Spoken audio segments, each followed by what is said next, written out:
Bonjour à tous, voici la minute du bonheur. Et aujourd'hui, choc en retour. Le choc en retour est l'une des lois essentielles de la pensée.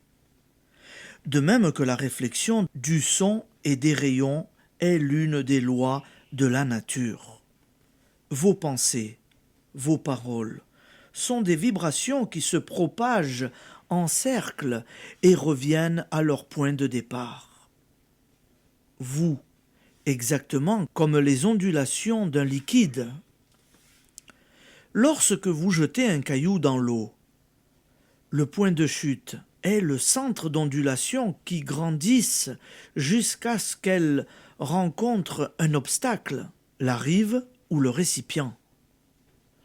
Elle semble alors s'arrêter, mais en réalité, les ondulations retournent vers leur point de départ et ne s'arrêtent lorsqu'elles l'ont rejoint. Le moindre de vos désirs, la moindre de vos paroles, crée des ondes similaires à celles que crée le caillou jeté dans l'eau. Les effets qu'elles déclenchent vous reviennent. Pensez maladie au sujet de qui que ce soit ou de quoi que ce soit, maladie sera votre lot. Souhaitez le malheur à quiconque, c'est vous qui en éprouvez les premiers effets. Prononcez des paroles de concorde, et la concorde embellira votre existence.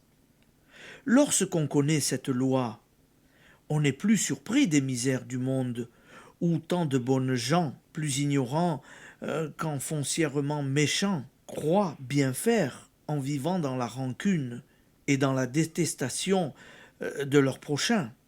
On est une excellente femme, mais on voue une haine éternelle à la cousine. Amélie pour une toute petite question d'héritage. Un excellent homme, mais il n'est pas question de pardonner une offense au cousin Gustave. Il est pourtant répété depuis 2000 ans, ne faites pas aux autres ce que vous ne voudriez pas qu'on vous fît. Mais ce sont là encore de ces paroles essentielles dont la routine a émoussé le sens. Le seul moyen pour nous d'être heureux, c'est donc de n'émettre que des pensées et des paroles de bonheur à l'égard de chacun en particulier et du monde en général. Chacune de vos pensées s'étend jusqu'aux limites de l'univers.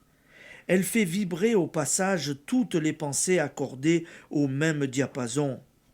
Elle se propage et se multiplie avant de vous faire revenir ainsi, intensifiée, pour exercer dans votre propre existence ses merveilles ou ses ravages.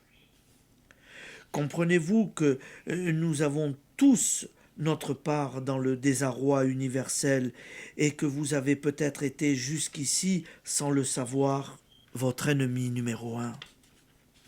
Application. Soyez, à partir de maintenant, votre ami numéro 1. Lorsque vous vous apprêtez à médire, lorsqu'un sentiment de colère vous traverse, songez « Aimerais-je que les effets de cette pensée me reviennent et se manifestent dans ma vie ?» Jugez-la instantanément et remplacez-la par son opposé lumineux. Merci amis auditeurs et bonne journée. À demain.